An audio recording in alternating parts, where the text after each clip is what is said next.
Hello, my friend. Sit down, get comfortable, take a deep breath in, and let it out slowly. This is your time, just for you. In this noisy world, it is hard to find a quiet moment, but you have found one now. So just listen. Listen like a child listens to a bedtime story. Listen with your heart. I want to tell you a story about a man. Not a famous man, not a rich man, not a superhero, just a normal man, like you, like me. His name was Leo, and this is the story of how he learned to fly. Chapter 1: The Man Who Forgot How to Dream. Leo was 43 years old. He lived in a small apartment in a big city. Every morning, his alarm clock screamed at him at 6:30. He would hit the snooze button once, twice, sometimes 3 times. Then he would get up. He would make instant coffee. He would put on the same kind of shirt he wore yesterday. He would drive the same road to the same office. He would sit in the same chair and do the same work. He was a good man. He was honest. He paid his bills. He loved his family. But inside, Leo felt empty. He felt stuck, like a fly trapped in a jar. He could see the light outside, but he couldn't reach it. Every evening he came home tired. He would sit on his sofa, turn on the television, and watch other people live exciting lives. He would eat dinner in front of the screen, then he would go to sleep, and then he would wake up and do it all again. He felt like a robot, a machine, just going through the motions. One night, he could not sleep. He looked at the ceiling in the dark, and a sad thought came into his mind, a thought that hurt. He thought, is this all there is? Is this my whole life? Just work and sleep until I am old. He felt a deep sadness. He felt lost. He had forgotten how to dream. Chapter 2: The Boy Who Wanted to Fly. The next day was Saturday. Leo had no work. He went for a walk in the park. He needed fresh air. He needed to feel something real. He sat on a wooden bench under a big tree. He watched the people walk by. He saw couples holding hands. He saw old ladies feeding birds. He saw children running and laughing. Then he saw a boy. The boy was about 10 years old. He was holding a piece of paper. It was a simple paper airplane. The boy folded it carefully. He held it up. He blew on the front like he was giving it a kiss for good luck. Then he threw it into the air. The little white plane flew. It glided for a moment. Then it turned and fell to the grass. The boy ran to get it. He threw it again. It flew a little farther this time. Then it fell again. Leo watched the boy. The boy did not get angry. He did not give up. He just kept trying. He would pick up the plane, fix a bent wing, and throw it again. After many tries, the wind caught the plane. It lifted up. It sailed high over the boy's head. It flew far, far across the grass. The boy jumped and cheered. "Nyeh," he shouted. "It flies! It flies!" Leo smiled. It was a small smile, the first one in a long time. The boy saw Leo watching. He ran over to the bench. His face was red from running and happy. "Did you see, mister?" the boy asked. "Did you see my plane fly?" "I did," Leo said. "That was a very good flight." The boy sat next to him on the bench. "My name is Sam," he said. "I am learning to make airplanes. I want to make one that can fly all the way across the whole park someday." "That is a big dream," Leo said. "Do you have a dream, mister?" Sam asked. The question hit Leo like a stone in the chest. He opened his mouth, but no words came out. He realized he had no answer. Sam looked at him with honest eyes. "Everybody has a dream," the boy said. "My dad says dreams are the things that make us fly." Leo looked at the boy. Then he looked at the little paper airplane in Sam's hand. It was just paper and folds, but to the boy it was magic. That night, Leo went home and turned off the television. He sat in the quiet, and for the first time in years, he asked himself a question. What is my dream? Chapter 3: The First Small Step. The answer did not come quickly. For a week, Leo thought about it. He thought about when he was young. He remembered he loved to draw. He loved to make things with his hands. He loved to build little models of boats and cars. He had forgotten this about himself. One evening, he went to a shop and bought a small notebook and a pencil. It felt strange, like a child going back to school. He felt shy holding the notebook, but that night he sat at his kitchen table. He opened the notebook, and he drew a small boat. It was not a good drawing. It looked like a child's drawing, but it was his drawing. He made it, and for some reason that felt good. He decided something. He made a small rule for himself. Every day he told himself, I will draw for just 10 minutes. Only 10 minutes. No more. That was his first step. A tiny step.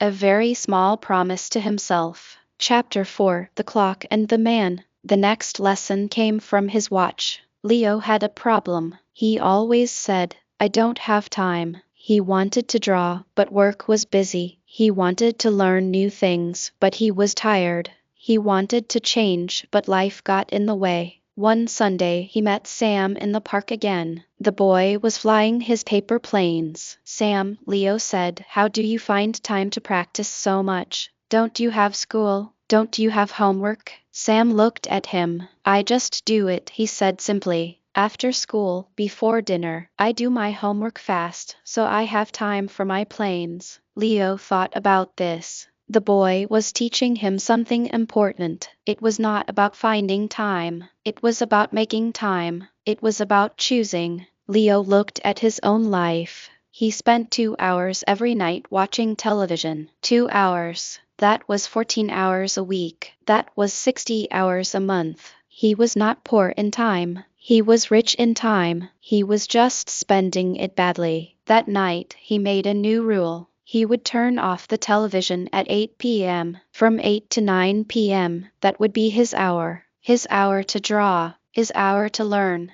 His hour to grow. The first few nights were hard. His hand felt lazy. His brain felt tired. He wanted to turn the TV back on, but he stayed in his chair. He picked up his pencil. Day by day, his drawings got a tiny bit better, and more importantly, he started to feel something new. He felt proud of himself. Chapter 5: The Monster Called Not Good Enough.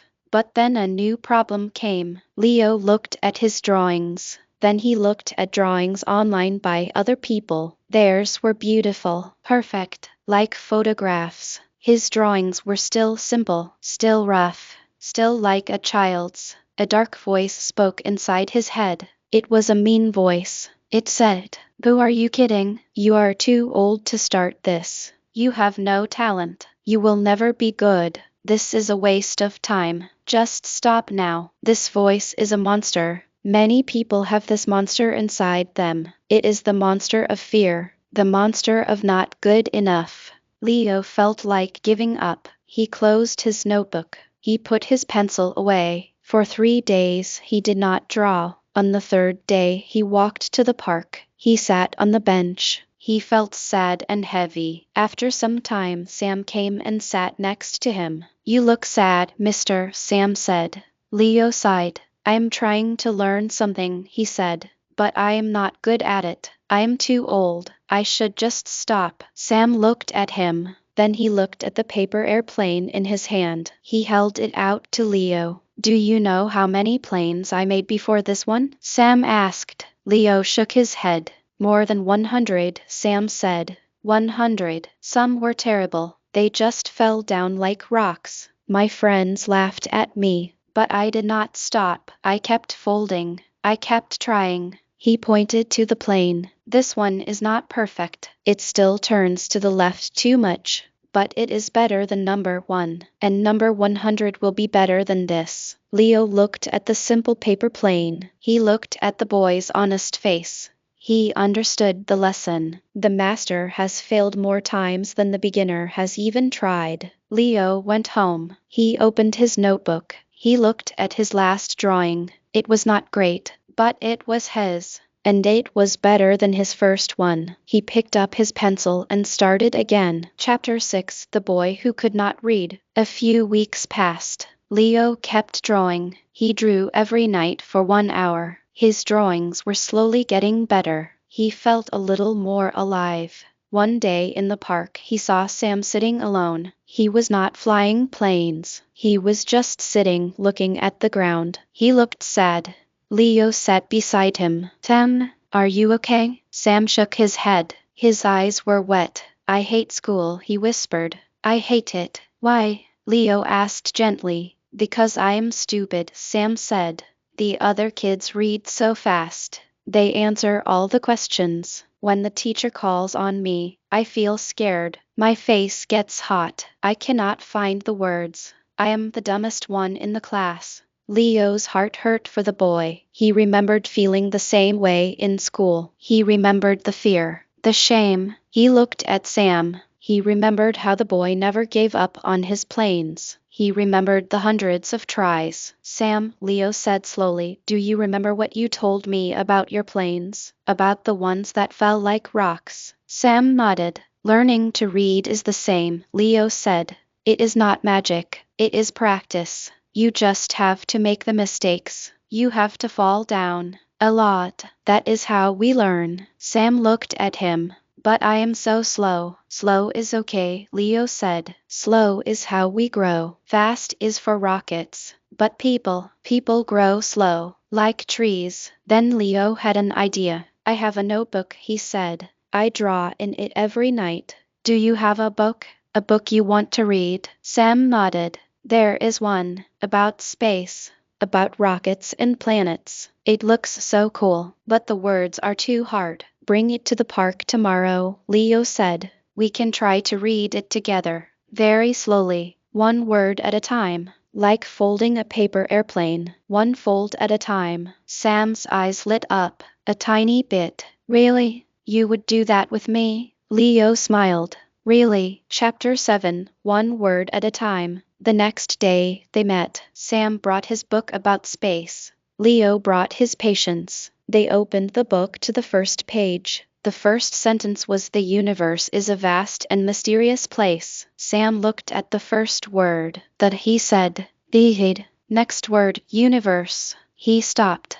He looked at the letters UNIVERSE. He tried. Uni. He looked scared. Leo pointed to the word. Let's break it, he said softly. Universe. Universe. It is like the word university, but shorter. It means everything. All the stars. All the planets. Everything. Sam said it again. Universe. He smiled a little. They went on like that. Very slow. Page 1 took them 20 minutes, but they finished it. Sam closed the book. He looked at Leo. I read a whole page, he said quietly. I read a whole page of a real book. Yes, you did, Leo said. It was a small victory, but it was real. They did this every week. Sam learned to read, not fast, but slowly. He learned to not be afraid of big words. He learned to break them down. Like folding a plane, one fold at a time. Chapter 8, The Mirror of Honesty. One night, Leo was drawing. He was trying to draw a bird, but it was not going well. The wings looked wrong. The head was too big. He felt the old frustration coming back. He put down his pencil. He looked at himself in the small mirror on the wall. Leo, he said to his own reflection, be honest. Why are you doing this? He waited for the answer. The honest answer came from deep inside. Because I want to feel proud of something. Because I want to feel I am growing. Because I don't want to be a robot anymore. He looked at the bad drawing of the bird. He realized something important. To grow, you must be honest. You must look at yourself and see the truth. You must see where you are weak. You must admit your mistakes, not to punish yourself, but to know where you need to practice. He picked up the pencil again. Okay, bird, he said. Let's try again. Show me where I went wrong. He studied the bad drawing. The head was too big, so he drew a smaller head. The wings were flat, so he looked at a picture of a bird online and saw how the wings curved. He did not get angry at himself. He just looked, learned, and tried again. This is honesty, not being mean to yourself, just seeing clearly, and then taking the next step. Chapter 9, The Test of Time. A year passed. Leo still worked at the same office. He still drank the same coffee. He still drove the same road, but he was not the same man. He had filled 3 notebooks with drawings. Some were good, some were bad, but every page showed a man who was trying. He had also learned something about patience. He learned that big changes do not happen in a day. They happen slowly, like a seed growing under the soil. You cannot see it at first, but one day a small green leaf pushes through. Leo started drawing for longer, not just 1 hour, sometimes 2. He started watching videos about drawing online. He learned new techniques. He learned about light and shadow. He still felt stuck at work sometimes. Life was still hard. There were bills to pay. There were problems. But now he had a place to go inside himself. A place where he was growing. A place where he was becoming more. One day his wife saw his drawings. She had seen them before, but this time she stopped. She picked up the newest notebook. Leo, she said softly, these are beautiful. When did you get so good? Leo felt warmth in his chest. Slowly, he said, I got good slowly, 1 day at a time. Chapter 10. The boy's turn to teach. Sam was now 11. He was still not the fastest reader in his class, but he was no longer afraid. He carried his space book everywhere. He had read it 3 times. One afternoon in the park, Sam had a question. Leo, he said, I have a problem. What is it? In school, we have to give a talk in front of the whole class. I have to talk about space. I am so scared. What if I forget the words? What if everyone laughs? Leo nodded. He understood fear. He felt it every time he started a new drawing. Do you know what I do? Leo said. When I am scared to start a new drawing? Sam shook his head. I just start, Leo said. I make the first mark. Even if it is bad, the first mark breaks the fear. The fear lives in the empty white page. Once you put something down, the fear gets smaller. Sam thought about this. So I should just start talking? You should practice, Leo said. Practice in your room. Practice to your mirror. Practice to your dog. Practice to me. Say it many times. The words will become your friends. Then, when you stand in front of the class, you are not meeting strangers. You are meeting old friends. Sam smiled. Old friends, he repeated. On the day of his talk, Sam was nervous. His hands were sweaty. He stood in front of the class. He looked at all the faces watching him. He took a deep breath. He thought of the paper airplanes. He thought of the first page he read with Leo. He thought of his old friends, the words. He started talking. He talked about the universe. He talked about planets. He talked about rockets. He forgot some things. He mixed up some words. But he kept going. He did not stop. When he finished, the class clapped. His teacher smiled. Sam sat down. His heart was pounding, but he felt like he had just flown across the whole park. Chapter 11. The night of the exhibition. Years passed. This is how life works. Time moves even when we are not looking. Leo was now 50 years old. Sam was 18. Leo had never stopped drawing. His notebooks filled a whole shelf. He had moved from pencil to paint. His apartment was full of his paintings. Birds, boats, landscapes, fable. One day, a small art gallery in the city saw his work. They asked him to be in a show, an art exhibition. Leo could not believe it. In a real gallery. On the night of the exhibition, the room was full of people. They walked slowly, looking at the paintings on the wall. They stopped in front of Leo's work. They pointed. They whispered. They nodded. Leo stood in the corner. He felt shy. He felt proud. He felt like he was dreaming. Then he saw a young man walk in, a tall young man with a kind face. It took Leo a second to recognize him. It was Sam. Sam walked up to him. He was not a boy anymore. He was a man. He had big glasses and a college bag on his shoulder. Leo, Sam said. His voice was deep now. Sam, Leo said. They shook hands. Then they hugged. I read about this in the newspaper, Sam said. I saw your name. I had to come. I am so proud of you. Leo looked at his old friend. And I am proud of you. What are you doing now? Sam smiled. I am studying astronomy, he said. At the university, I want to study the stars. I want to understand the universe. Leo's eyes got wet. He remembered the little boy who could not read the word universe. He remembered sitting on the bench reading one word at a time. You did it, Sam, Leo whispered. You learned to fly. Sam looked at the paintings on the wall. He looked at the man who sat with him in the park. We both did, Leo, he said. We both did. Chapter 12, The Lesson for You. So, my friend, this story is almost over, but the lesson is for you. You might feel like Leo, suck, tired, feeling like life is just the same thing over and over, feeling like you have forgotten how to dream. You might feel like young Sam, afraid, thinking you are not smart enough,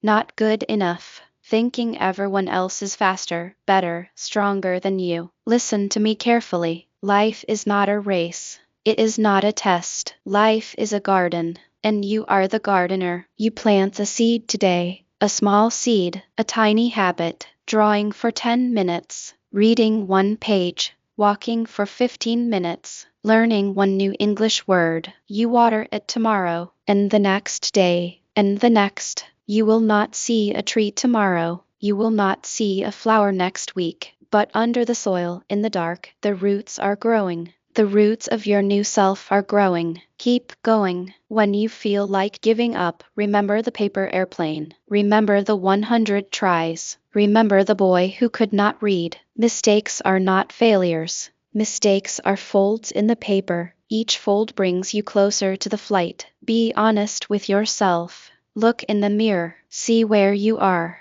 Don't be angry. Just see clearly. Then take the next small step. You are not too old. You are not too dumb. You are not too slow. You are exactly where you need to be to start. The ending. So now, close your eyes for a moment, just for a few seconds. Think of one small thing you want to learn, one small habit you want to build, one small dream you have buried deep inside. Now open your eyes. That dream is still alive. It is waiting for you. It is asking you to take the first step. Just one small step. Today, you can do this. I believe in you, and you must start believing in yourself. Thank you for listening to this story. If this story helped you, if it made you feel something, please share it with a friend. Share it with someone who feels stuck. Share it with someone who needs to hear that they can grow. Please like this video. It helps more people find it.